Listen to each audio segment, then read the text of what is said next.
Hello everyone. In this video I'll be translating and summarizing the latest Urdu broadcast by Imran Riaz Khan to make it accessible for our English-speaking audience. Let's go through the key developments and insights in Imran Riaz Khan's words. I present before you the latest updates so far. But first, there is one piece of news related to Yemen. The Prime Minister of Yemen has been assassinated by Israel. He has been martyred. His name was Ahmed Ghalib al-Rahawi, and this happened during a cabinet meeting that was attacked. Reports also say that many other cabinet members were martyred as well. Razi Tahir Sahib claimed this on social media, writing that 70% of the cabinet has been martyred. This is a tragic and shocking attack. If such a thing were to happen in any Western country or in any so-called respected country of the world, you can imagine the type of global reaction there would be. But because this is Yemen, a country already in conflict with powerful nations, and since Israel carried out this attack, no major outcry is raised and it isn't widely discussed. But Israel continues to engage in wars at many fronts. It has fought with Iran, struck its targets in Syria, engaged in Lebanon, and continues relentless bombings over Gaza. In Gaza, the latest situation is that on a daily basis, around 50 to 100 people are martyred. The intensity of the bombings is increasing. Netanyahu also has a plan for a full-scale invasion and occupation of Gaza, which he is trying to implement. Now, coming to Pakistan's internal situation, because of the floods, the crisis is worsening.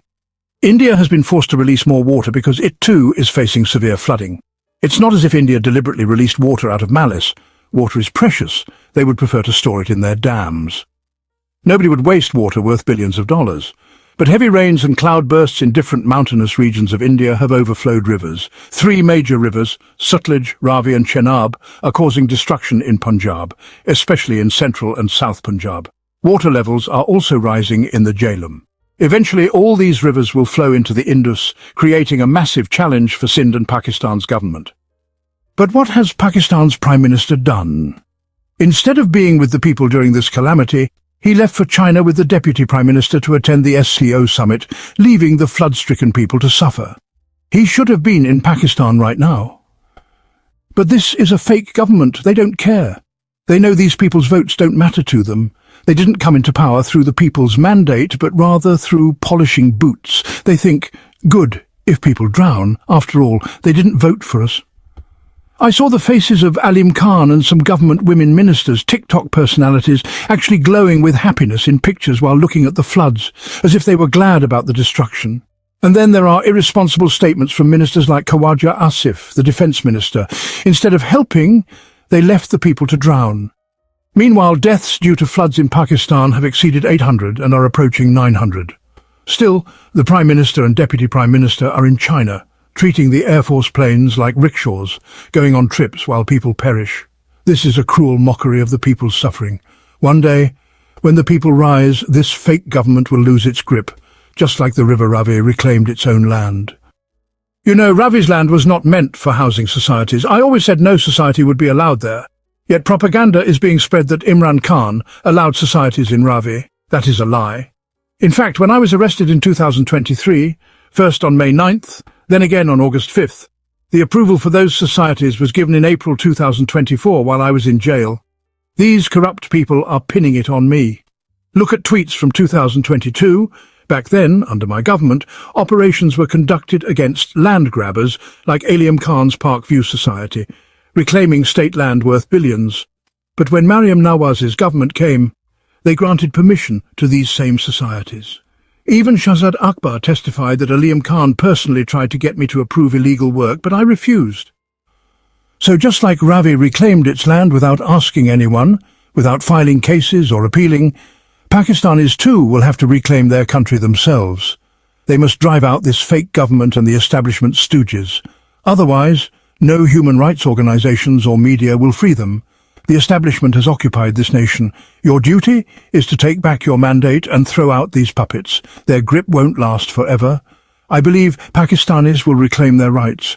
Right now, the rulers treat people like insects. Look at the difference between India and Pakistan. In India, democracy exists. In Pakistan, dictatorship rules. In India, during floods, police officers were politely pleading with citizens. Please evacuate. "Floods are coming, save your children, come to the Gurdwara, food will be served."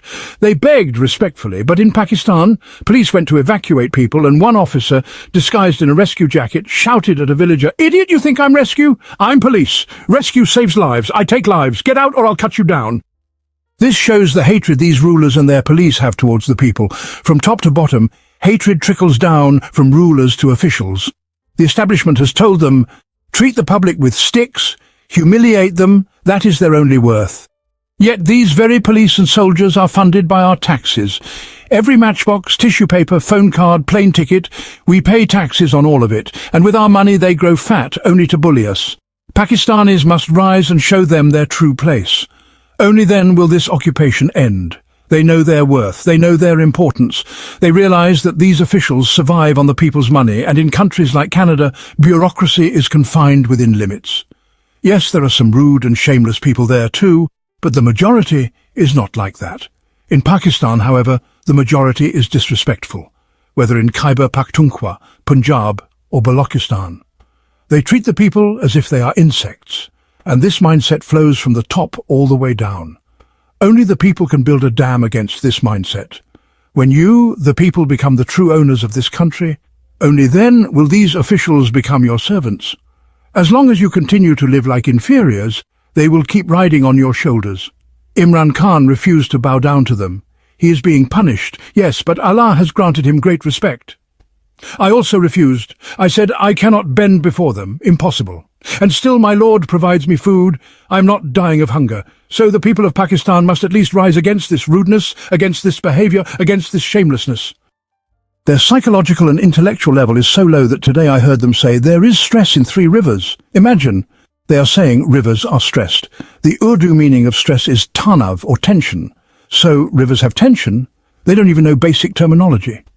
Then there's this viral video of Nausheen, a PMLN MLA from Daska. She rescued an old man twice, once from one angle, once from another. Different cameras recorded it, making it look like the poor man was rescued twice. Either the old man enjoys repeatedly jumping into the water, or they keep pushing him back in to rescue him again, just for TikTok. This is what they're doing. Bureaucrats dressing in suits and ties, pretending to carry trunks in flood zones, with 7 people filming them. Shameless. I don't usually use this language, but I must, for God's sake, don't treat people like fools. If 7 men are filming, why can't one of them carry the trunk? It's pure drama. Viewers, they're making a fool out of you. This is just media game. The entire Pakistani media is not showing you the exact reality. For example, in Chiniut, massive destruction has occurred, but media won't tell you. Instead, they show safe areas where politicians come for photo ops. Fake relief camps are made, Mariam Nawaz visits, meets party members, and then the camp is locked after she leaves. No one is there to actually help. Meanwhile, in Chiniut, nearly 150 villages have drowned, crops destroyed. In Jung, 411 villages are underwater. Imagine how much land that is. Complaints are pouring in. To save sugar mills of influential families like Ramzan Sugar Mills, water is being diverted towards poor people's lands by deliberately breaching embankments in wrong places. This is happening across Pakistan. Multan is under threat, Kasur is under threat, and the government sleeps. They don't have the capacity nor the sense to manage. Instead, they boast, for the first time in Pakistan's history, we have conducted the biggest rescue operation. Rescue whom? Show us one. All they've done is make drone footage. The only real record this government has is that it staged the biggest electoral robbery in Pakistan's history, creating a fake government and, well, polishing boots. Nothing else. These TikTok ministers keep saying, this is the first time we've done this, the first time we've done that. Look at Khawaja Asif's latest statement. At first I thought it was edited, just too absurd to be true, but then I saw it on siyasat.pk, which is, a serious source. He actually said, people should store this flood water at home in tubs and containers. Consider it a blessing from God. Big dams take 10 years to build. Treat this water as a blessing. 40 years this Sharif family has been in power. 6 times they've had chief ministers, 5 times prime ministers from their family. Can they name even one major dam they built? Not one. Yet they lecture people to treat floodwater as a blessing. Another shameful act. Reports have come out that if you want to distribute ration to the poor, you must put Mariam Nawaz's photo on it first. Otherwise, police and administration won't allow you. Videos have surfaced where volunteers were stopped and told, "Paste Mariam's photo, then distribute." Hungry people waited for food, but supplies were taken back because they didn't have her picture on them. One man even swore by the Kalima that the police told him, "Put Mariam's picture on it or we won't allow you." This is Pharaoh-like arrogance. Instead of earning respect, Mariam Nawaz is honestly attracting curses from starving people. On top of that, in Alim Khan's Parkview society, which is, flooded by the river, goons have been unleashed.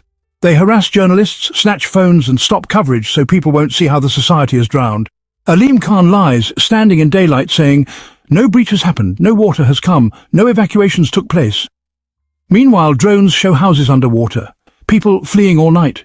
If he can lie so blatantly about visible floods, just imagine how many lies he must have told about Imran Khan. But Allah exposes such liars. One by one, Imran Khan's enemies are being stripped bare before the people. That wraps up our translation of Imran Riaz Khan's video. I hope this English version helped you understand his message better. Please like, share and subscribe to Awami Lens to help our community grow. And don't forget to leave a comment below and let me know what you thought of this effort.